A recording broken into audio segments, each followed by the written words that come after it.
the charge to make the 2024 Broker Carrier Summit possible, and we are so excited to have their support.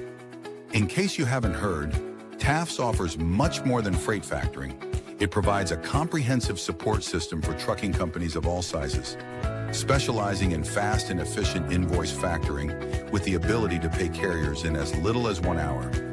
And TAFS services go well beyond factoring, offering a fuel card that unlocks major fuel discounts, flexible business loans that are designed to cater to the distinct needs of a carrier's operations, a dedicated, responsive client experience team, and much more.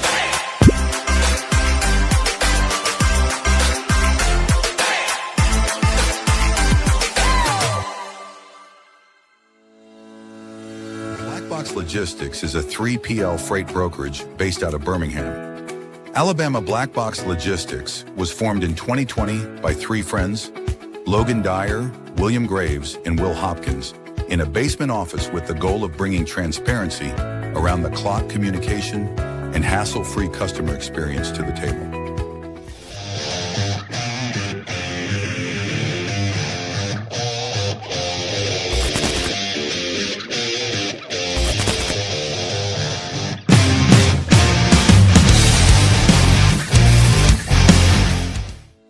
Multi-service fuel card, the industry's first fuel card, was created by an over-the-road truck driver in 1978 to offer a safe, simple, and cost-effective way to handle fuel and trucking expenses. Initially, it addressed safety concerns of carrying cash on the road. Today, it combats advanced fraud with best-in-class technical and personal support.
Sales-CRM is built for freight broker and agent sales teams.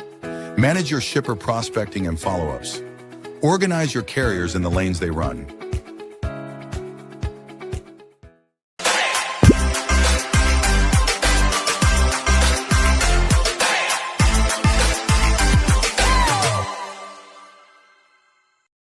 HD Ships is a leading logistics provider specializing in sustainable and tech-driven freight solutions.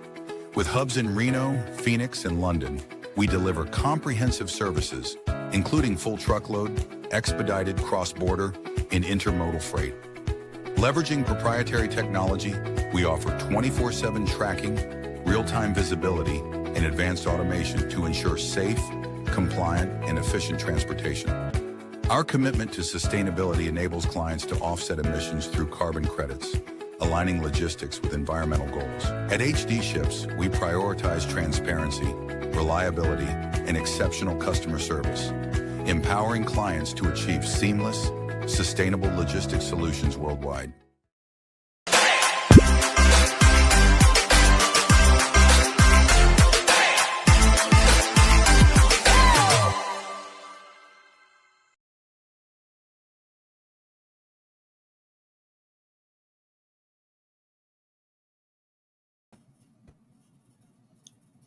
Where you at? My bad. I got distracted reading an email. Didn't realize that the countdown had stopped. Well, that's what you get for not paying attention, man. I'm always watching the countdown. Yeah, I know you are. I can see you backstage locked in. Well, happy hump day. Happy Wednesday, man. Yeah, man. It's my Friday. I'm going to be out of the office tomorrow and actual Friday. So, yeah, very happy hump day. Where are you headed again? Somewhere in South Florida for a wedding. Don't ask me what city. I just go where people tell me to go nowadays. I think I might take Friday off and golf myself. I haven't decided, but You got the bug again. yeah. Well, shout out to our sponsors. What's up with our screen today? What do you mean? No, maybe it just looks different. But shout out to Black Box Logistics, Will's company. Well, hold on. The People's Choice 3PL. Matt loves to brush by that like it's not a massive achievement. Black Box was recently named the People's Choice third-party logistics provider. So yeah, based out of I flew to Birmingham. the moon yesterday too. Yeah, great organization. So if you guys need help with anything, I'd go to their website. You can fill out some stuff, and it's a great shop. HG Ships, where I recruit agents. You're looking to be an agent, I'd love to chat with you. Sales Dash CRM reminds me, we got to hit up Josh. We're supposed to go golfing sometime before he moves. But Josh is OG sponsor before we even launched our first episode. He wanted to sponsor the show. Ironically, Will didn't know him at the time, but Will's now whole brokerage as a customer. We have agents that are customers.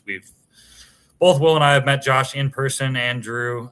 Great companies, Freight Specific CRM. Definitely, give them a shout and tell them the Dawgs sent you. Oh yeah, then we got our banner sponsor, TAF's Top 10 Factoring Company. Great shop. If you're in the market for a new factor or you just want to learn more, I would highly encourage you to go to their website. Lots of just great educational content.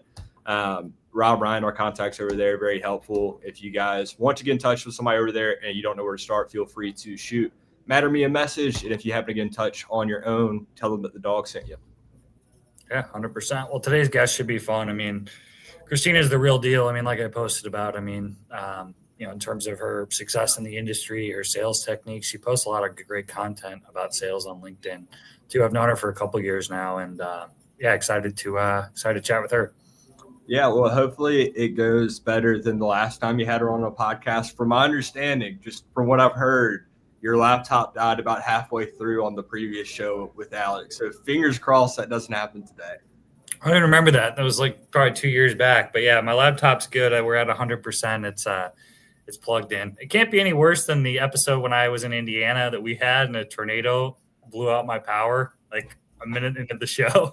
No, man, that was a great episode. I took it in stride. We had the multi-service fuel CEO on. It was a fantastic episode. But yeah, you left me out to dry. You got 45 seconds in and you were just gone. Yeah, I did figure out our technology when you were gone for a month, though. So I do, know how to run the show solo. So, I mean, kind of. Doesn't matter. Anyway, guys, we're excited for the guest today. We're going to go ahead and bring her on stage. Krystina, thanks for joining us. Hey, guys. Hey, happy Wednesday.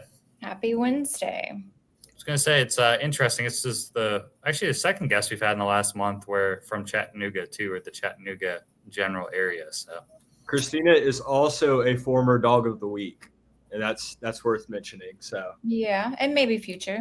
Do you only have does the person get to be a Dog of the Week like once, or do you have multiple? So the thing is about the Dog of the Week is that there are no rules.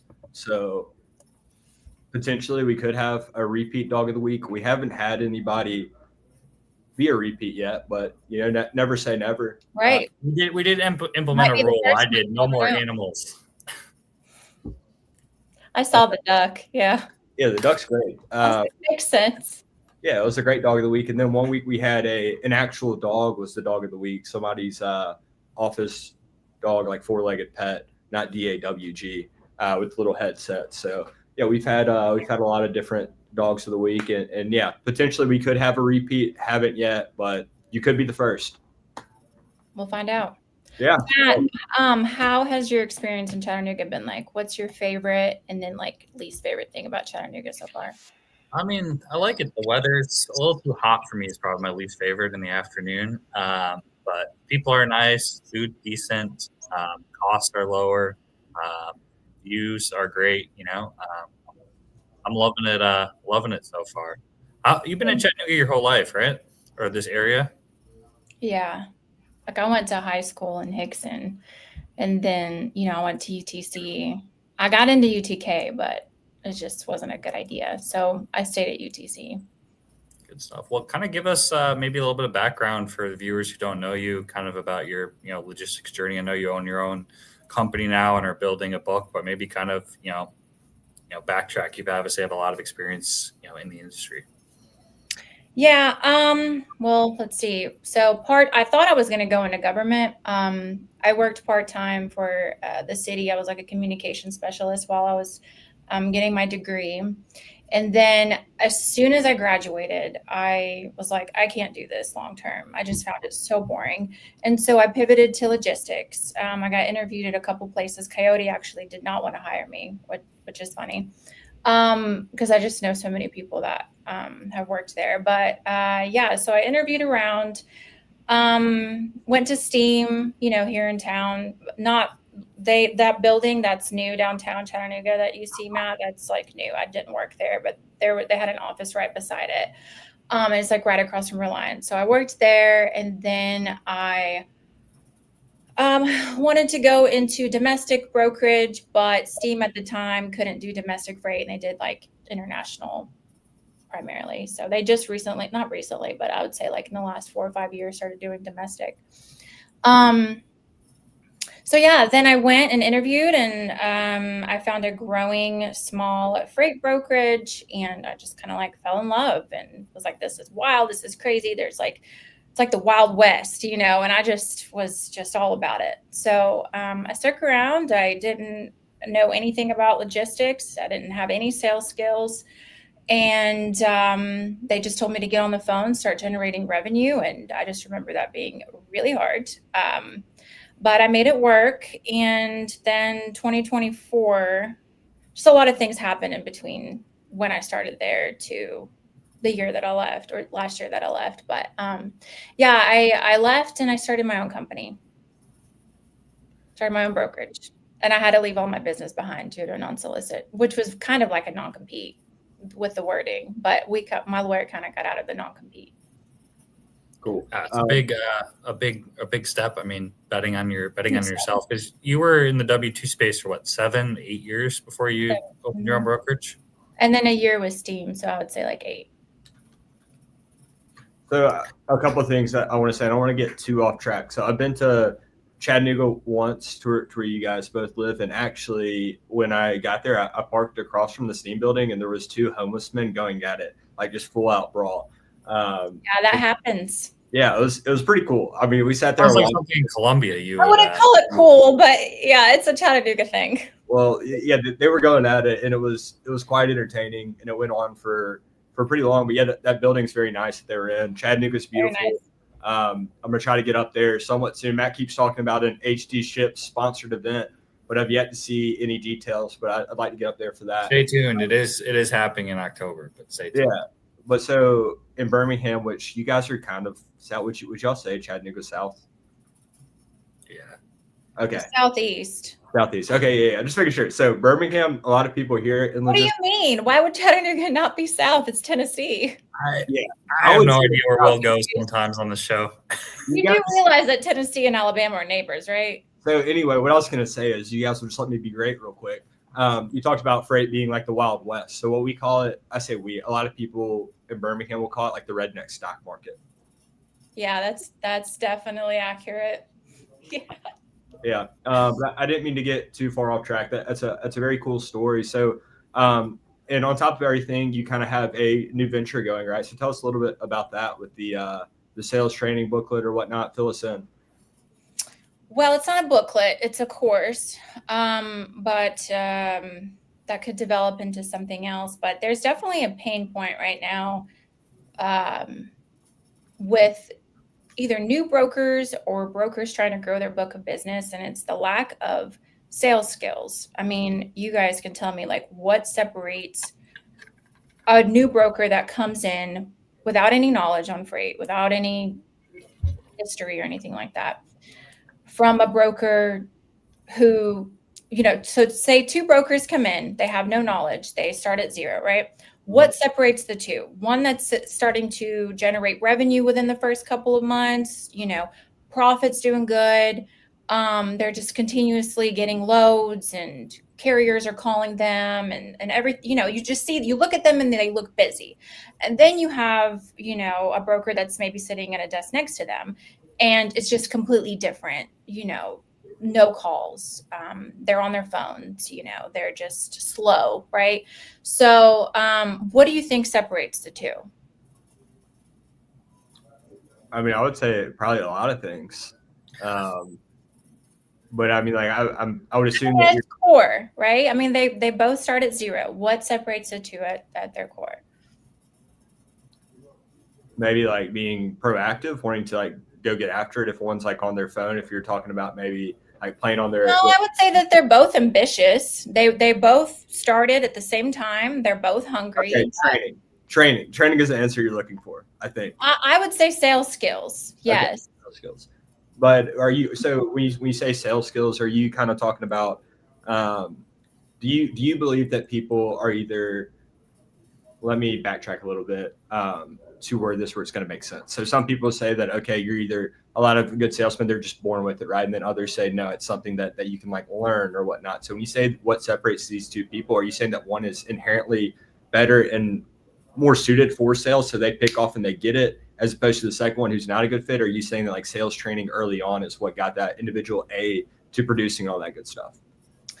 I will definitely, its talent does not have any role in this. I would say, ambition is definitely a big part of it. And it may be that person that's generating revenue and doing better than the other, is ambitious to learn that skill of, okay, well, what happens when I do pick up the phone? What if they give me an objection? How can I combat that? What can I do differently versus the person who makes, like 50 calls and continues to do the same thing? So one is developing that skill, whether they know it or not. And you see that in the outcome. And then the other one is not so much. So I think it's just,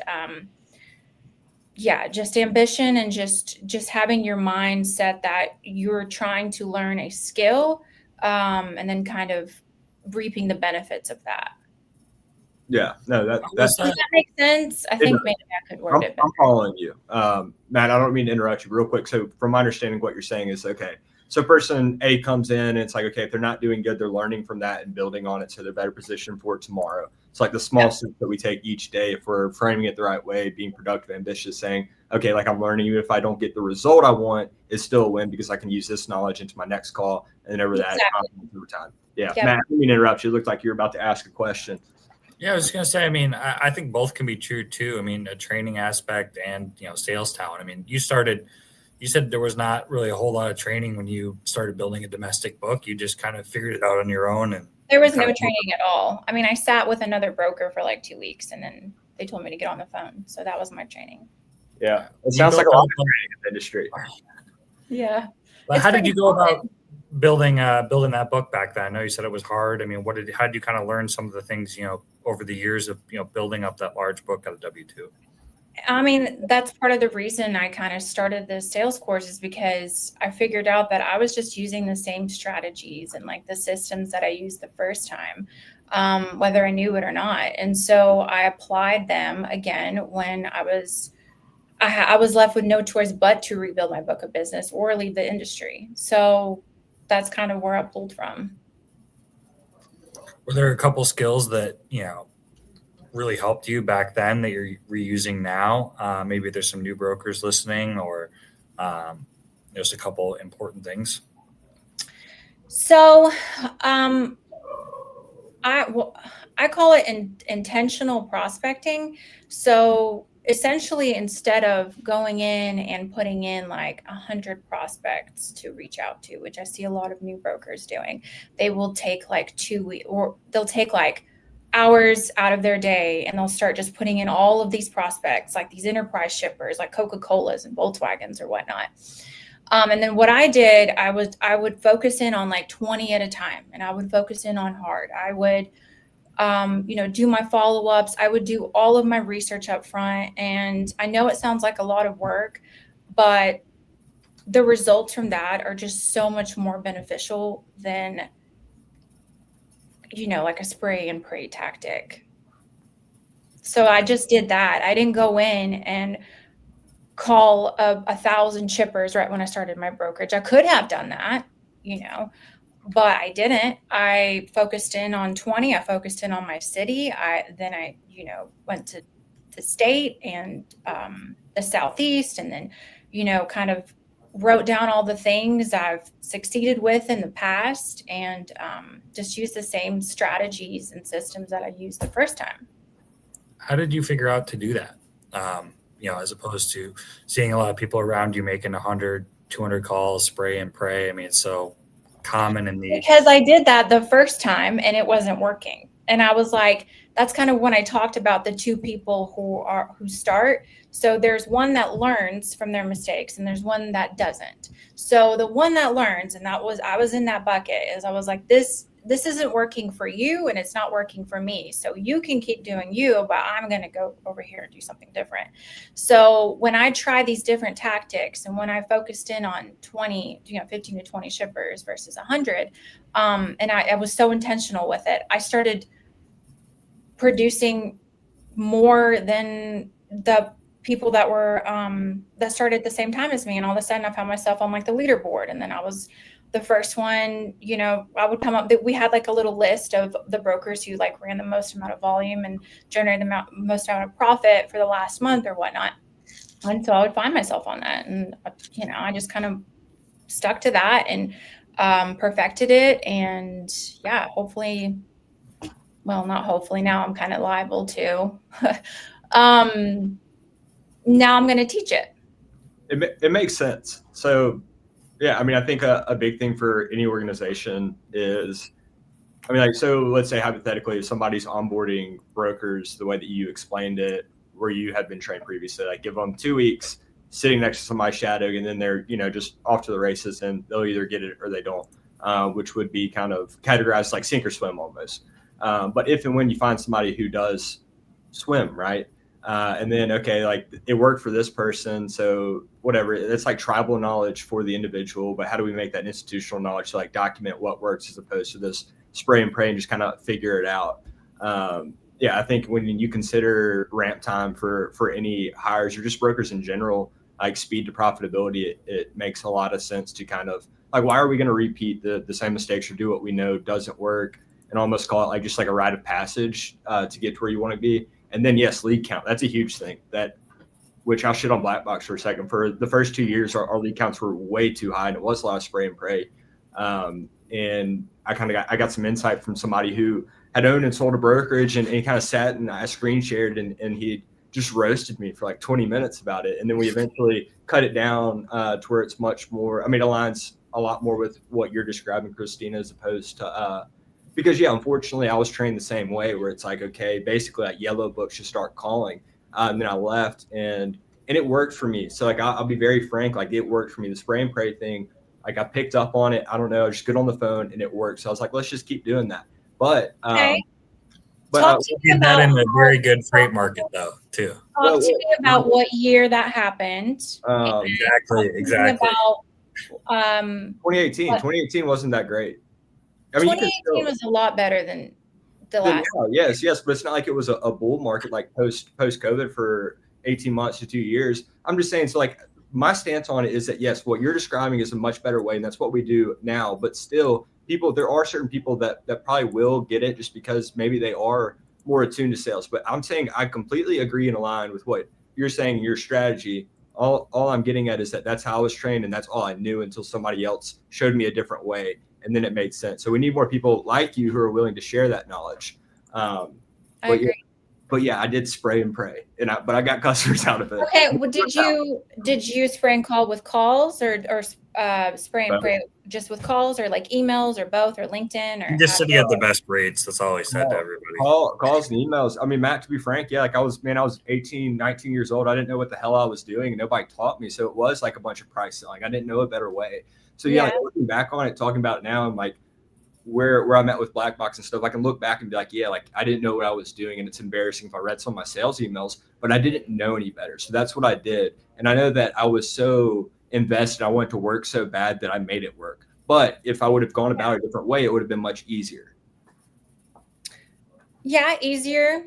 possibly more profitable. You never know. But I mean, each person kind of has to take their own journey in brokerage. So my gut instinct tells me that the freight environment we're in is rapidly changing.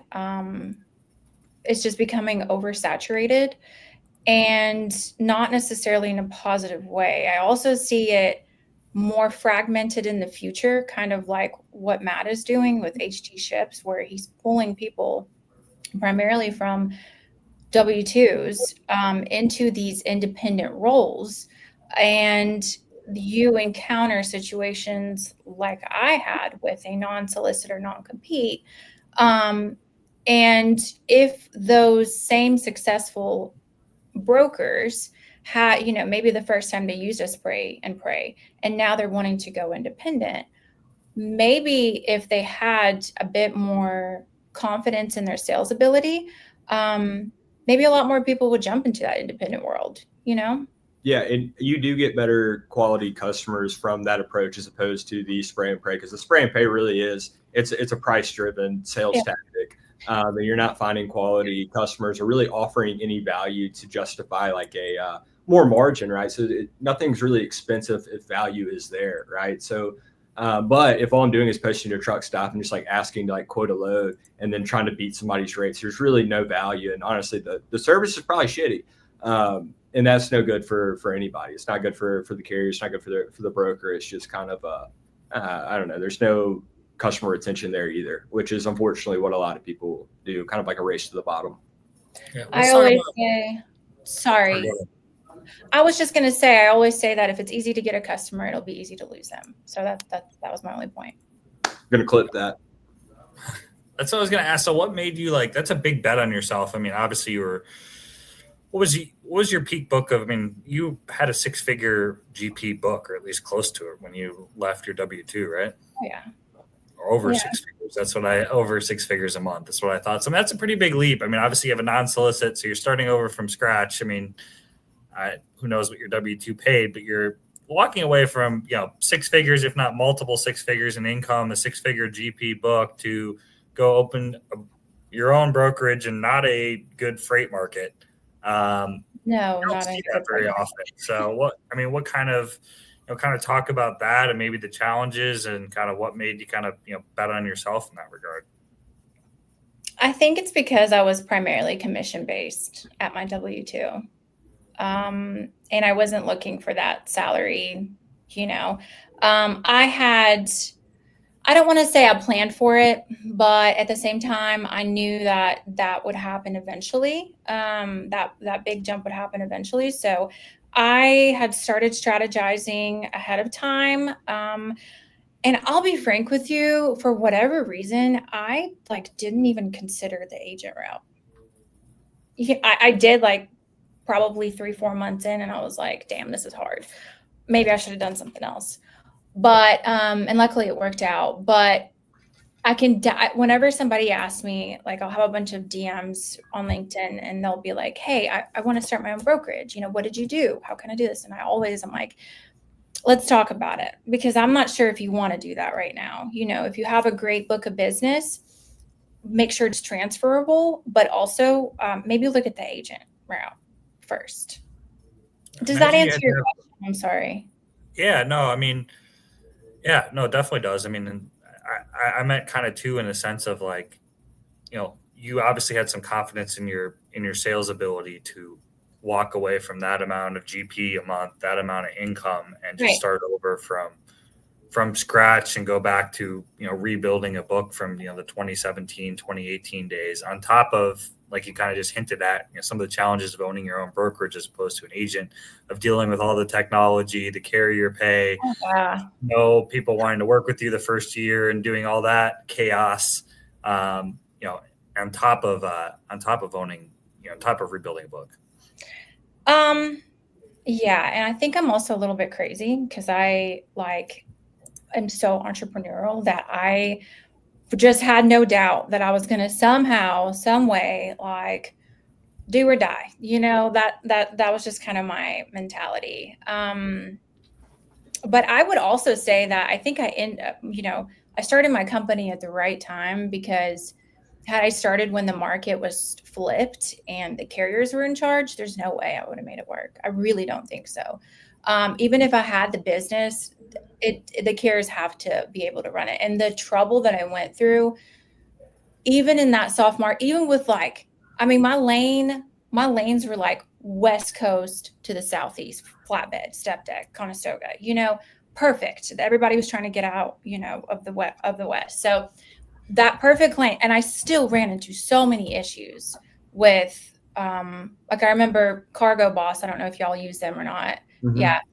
Just would not work with me. And I've worked with them for years. So yeah, just issues like that. It was definitely tough, but it just kind of made it work. I mean, I would pay carriers half up front. I took huge risks, but great risk, great reward. So it was worth it. Looking back on it, it was worth it, but would not suggest it. I mean, like, the cards have to line up almost perfectly. I like how you said uncanny ability, just that it would work out. You just had that self belief that no matter what, no matter how hard, I'm it would- crazy. I and don't know. you'll see that in a lot of founders. I don't So know what else to tell you. I just, if I have my mindset on something, like, I don't know if it's because I'm impulsive, but I will just go and do it. When I first started the MC, and I got into that lawsuit with my W-2, I was like, holy shit, I'm going to have to go and knock down doors to get business in this market that I'm in. And I did that. Like, got in my car, drove to like Cleveland and Dalton and Rome, Georgia, and just all over the place. But yeah, no, it's just part of it. You got to be a little unhinged to make something like that work. yeah, no, and you had too. I mean, you had at the time you had a baby, a young baby too, or Yep. close enough. He was close to having. So I mean, was that a hard sell to your husband at the time too to do this? Like, hey, we're walking away from a stable income. We're having a kid. Now we're going to opening a business with no guaranteed income. I mean, it's hard enough doing what you did, but you did it, having a brand new, baby too. Yeah. I mean, I'm still part-time stay-at-home mom. Like, I'm a mommy first, but my husband is very supportive of all my ventures, all my crazy ideas. And this wasn't the first time we've been through something like this. Like, I actually tried to start a company even before I started at Steam. So I don't know. So, but yeah, no, he was just totally on board. And I always tell women who are like, well, how do you manage it all? And I'm like, you just have to be honest. You just have to sit down with your core group of people, your family, and say, this is what I want to do. I'm asking you to support me. I'm going to do it either way, but I would like for you to be on my side. And so those are the tough conversations that need to be had. How was to, not to change the subject, but you mentioned you driving around, like having to knock doors to get customers in this market, starting from scratch. I mean, how did some of those conversations go, or in person? Were you just showing up, or maybe that's a new way to sell? I mean, this AI, spray and pray market. What's real? What's not real? I mean, obviously, face to face is real. I mean, maybe walk us through some of those scenarios. I actually got really positive feedback from that. So I remember, like, I walked into I just saw the sign, ship and receiving, go here. And so I drove in there, and the lady comes out of the office. She's like, you can't be back here. You got to go around. So then I went around, and then I came back in, and she's like, what is it? And I was clearly, I'm trying to sell you something. I don't think she expected logistics for whatever reason, but yeah, it worked out. She got me connected.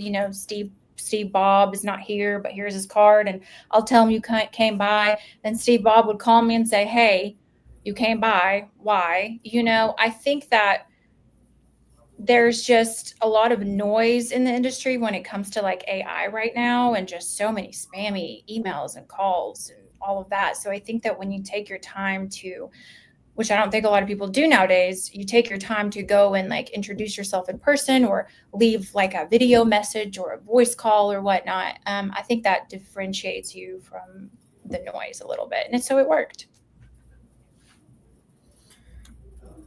I've never, so yeah, we don't do a whole bunch of outside sales, but I think that's a great way to differentiate yourself. I don't hear a lot of people doing that. Maybe going to see customers once they've been working together, like that. That's pretty common. But as far as like a cold walk-in, you don't hear a lot of people doing that really. Matt, what about your HD agents? Do they do a bunch of that, or? Some of them do. I mean, it depends too. I mean, if some of them are coming in with customers, they do have a transferable book. I mean, they may not be going out, but we've had some agents who have started with just one or two customers maybe from scratch, and have some doing that. Probably, I mean, they're their own business owners, but we have had some do that. Probably more should be doing that, but that's their own business. Yeah. Some of them, yeah, I think that's a great way. Now, I will have to say, you guys are both Southern people, and I noticed, Krystina, you said when you started the W-2, you mainly sold in the Southeast. Yeah.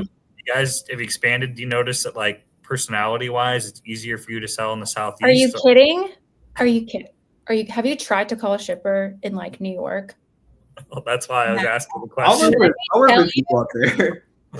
No, I have had horrible experiences trying to sell to somebody like, well, maybe that's just because of that one situation, but yeah, she was not very nice to me. I have had so much luck with like Chattanooga, just Tennessee, West Tennessee, the Nashville area, Alabama, Georgia, the Northeast Georgia is a hot spot for me. Even South Carolina. The Midwest? I have two customers up there. I do have a lot of carriers up there. Like a carrier is picking up a load from me today. His name is Greg, and he's nice. He's got that 612 area code. I think that's Minnesota.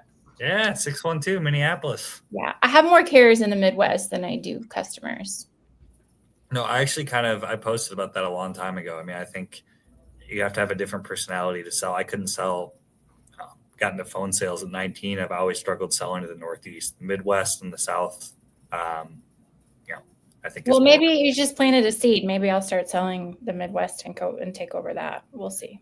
Midwest people are super friendly, for the most part. Really? Yeah, Midwest. Yeah, you never knew that? What? Yeah, Midwest. I just focus in on what I got. I don't try to extend myself. I'll be honest.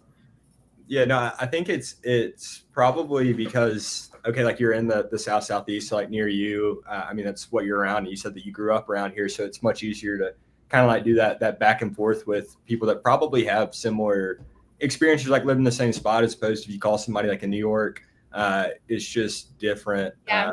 They don't recognize that 423 area code. I'll call somebody in like Trenton. They're going to know what 423 area code is. So I think that helps too.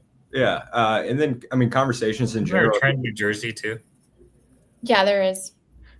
Trenton, New Jersey? Yeah.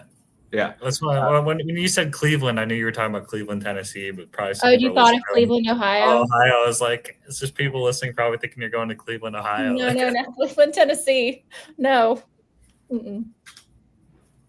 I have gone to Pennsylvania. I did one of my biggest customers from my old book of business, which literally count down the days that my non-solicit / non-compete or whatever it is done, because they're in Pennsylvania, and I will walk there once my non-solicit, like not really, but you know what I mean? Like I am so excited to talk to them again. That's been so tough, not running their freight, but yeah. Yeah. Well, I don't want to forget these comments. Got a comment, Dawgs. And then we got one that's going back to how you're describing the rep A versus rep B. Sounds like she's saying the one who's intentional in their learning versus just sort of going through the motions and hoping for the best. Yeah, that's exactly what I'm saying. Yeah. Awesome. Well, we appreciate you guys tuning in and commenting. If you got anything else, feel free to throw it in the comments. Sorry, it took me a while to throw that one on the screen. Well, what's it like, Krystina? So it's just you with Booker? Do you have any help, any support? Are you operating cradle to grave operations and then also doing the billing? I mean, everything. Do you have help? I have had help. Okay. There was a project that came up and it was very brief. And so I had a very close friend who left the previous brokerage that we were at like 6 months before I did. And then he went into finance or whatnot. But then we got reconnected after I left, and then I was like, hey, I'm doing this thing. And then, I kind of got busy and I hit him up and he came in and helped me run the project. I've also tried doing like the Upwork thing where somebody that is really good, like operationally, could help me, go through my accounting or whatnot and kind of clean up my books a little bit.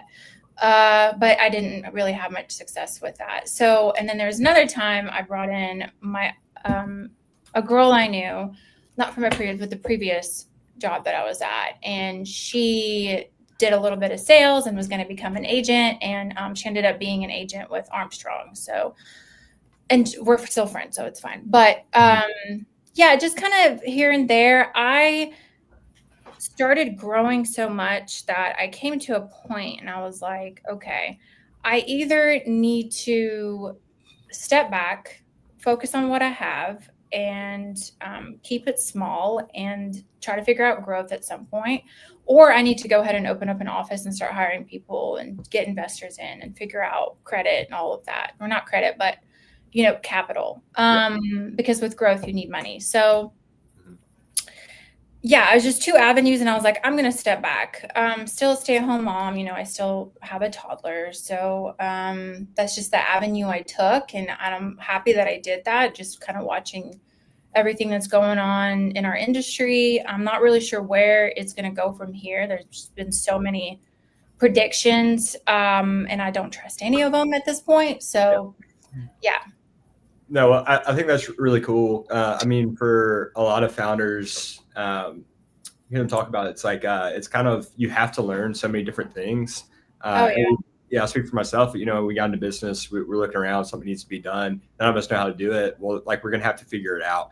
And just listening to you talk for the last 40 minutes, and it seems to be a little bit how you're wired. I would imagine that you enjoy that, the challenge of having to figure things out or like make it work, right? Then even the two avenues of like, okay, do I go this route, start hiring, onboarding, figure it all out, or do I kind of focus on what I do have? And I think that's a super important crossroads for a lot of people. And most people think that they want the office and like all this stuff, but then really like what comes with it, they might not want it. And it's similar to if and when people ask you about starting their own brokerage and you're like, I don't know if you actually want to do this, because everybody always sees the things on the outside and might romanticize it a bit, but actually like what is underneath that and what it takes is completely different. So I respect your decision with what you've done to kind of focus on what you do have, as opposed to kind of just like running with it. But I know I've touched on a lot of stuff. One woman show, you've got to plug some vendors. Surely you've got some great partners, some great tools that you're using. What would you recommend for any of our one person shops out there or whatnot? What do you like? What do you use? So we'll start with my TMS. I love Quote Factory. It's grown with me. It's super easy to duplicate loads, like if you're doing projects, and they're still kind of a startup. So it's really fun, like working directly with them. And if there's something that I need done, they will literally go and like code it. It's really cool. And like, hey, we figured this out, 2 weeks later or something like that. And then I don't know if you use Melio, Melio. It has been a godsend for like accounting purposes. I mean, it organizes all of my invoices, like my carriers, and there's so many issues I had starting out where like factoring companies would like lose my payments, and these factoring companies are wild. They will like they will not send the correct information. They won't send all the documents, and then they'll lose your payments, and it just is a mess. So Melio definitely helps me with that. It's kind of resolved all of my accounting issues that I've had, because I was like, I do not like accounting. I do not want to do this. So yeah, I would say those two are definitely top. That's what some people, I know you hinted at this earlier that you didn't know about the agent model, but that's why some people do not want to do their own MC, just for what you just mentioned, dealing with all the accounting nonsense. Oh, yeah. I always, when somebody's like, hey, I am starting my own brokerage, I'm like, that's great. Do you know how to do sales? No, but can we talk about it? Yeah, we can, but like that's very important for you to know. Just because you don't have a cushion if you lose your top customer. You know, you're going to pour all this money into your business and starting your brokerage. You get the insurance and you start up, and 6 months go by and your shipper, you know, nowhere to be found, or they went with a lower rate, or these things happen, right? If you don't have any sort of sales skills and you've just been operational the last however long you've been in the industry, not a good thing. You have to be cross-functional to do something like that. So hopefully with my sales course, all the people that have been reaching out about starting their own brokerage, hopefully it helps. Yeah, I mean, even when thinking about starting a business, that the skills needed to not only survive but thrive, it's I mean, some of them are the same, but a lot of it's different and new skills, right? So simply because somebody's a good operator in this model does not mean that they're going to be successful at going on and taking all of that on. So like beyond of, do I want to deal with it? Like, can I deal with it successfully? And it's again, I know Matt does a great job of this with like the agent thing. It's like you guys offer help to your agents through some support that you have, but a lot of people, like being on that island alone, it might not be a good idea for you. So I don't know, and just things to think about for anybody listening. Yeah, I mean, who knows? For me, when it comes to taking the agent route, I mean, I'm open to anything. I also foresee myself opening up an office and you know, growing with my brokerage and everything. But yeah. Sorry, I got to cut. If you ever do become an agent, don't You're go good. anywhere. Hey, Krystina, if you got a customer calling, you want to take it, like mute yourself, Matt, and I can talk about something real quick. Yeah, do that. It was bad time. I was just about to say, if she ever becomes an agent, though, she's coming to HT. I don't think she'll become an agent. She's got the her. No, I don't think so either. But I'm saying if she did.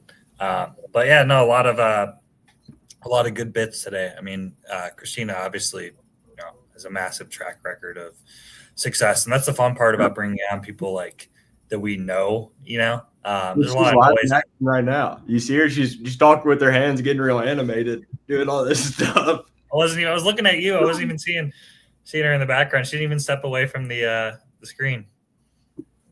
All right. Sorry, guys.